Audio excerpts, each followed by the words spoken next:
Have you ever noticed that some people look exhausted, even when they're doing nothing? Not because life is too difficult, not because they're weak, but because some burdens cannot be seen. The heaviest things you'll ever carry are rarely in your hands. They're in your mind. And once, I heard a story about a traveler who taught an entire village what invisible weight really looks like. A traveler arrived at a quiet village carrying an enormous stone strapped to his back. The villagers stopped and stared. Some whispered, some ran toward him. Others couldn't understand how anyone could carry such an impossible weight. One of them finally asked, "Who forced you to carry that?" The traveler looked genuinely confused. No one. Another stepped forward. "If no one forced you, then why don't you put it down?" The traveler lowered his eyes. His voice barely escaped his lips. "I forgot. I could." The villagers laughed. Some shook their heads. Others walked away. To them, the man was foolish. But one old man didn't laugh. He slowly looked around the crowd, meeting every pair of eyes. Then he quietly said, "Every one of you is carrying a stone." The villagers looked at their hands, their shoulders, their backs. Nothing. "We're not carrying anything."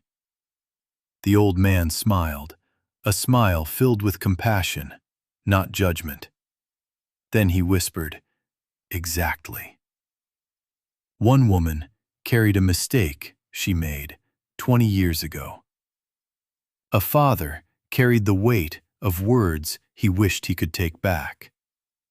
A young boy carried the fear of disappointing everyone who believed in him.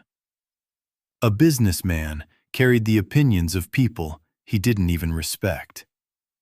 None of them could see their burden. But every year, their steps became slower, their smiles became smaller, their hearts became heavier. The traveler finally asked, "If they're suffering, why don't they put the stones down?" The old man looked toward the horizon. His eyes carried the weight of many years. Then he answered, "Because after enough time, pain stops feeling heavy. It begins to feel normal. And that is the most dangerous moment of all." That night, the traveler couldn't sleep. He stared into the darkness, listening to his own thoughts. What stone am I carrying? He searched his memories, his childhood, his failures, his regrets. Nothing. Then, one forgotten sentence returned from somewhere deep inside him. His teacher. He was 12 years old. The classroom fell silent, and the words echoed again. "You're not good enough." In that moment, his entire life made sense. That was why he worked until exhaustion. Why compliments never stayed. Why success never felt like enough.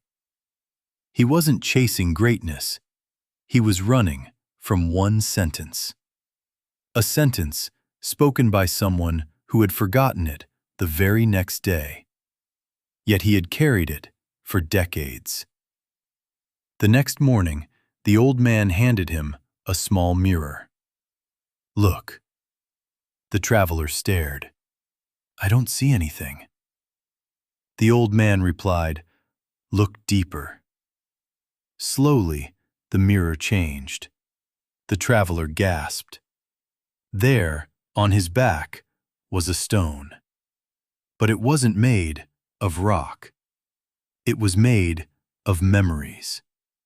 Every insult, every rejection, every comparison, every fear, every expectation, every voice he mistook for the truth.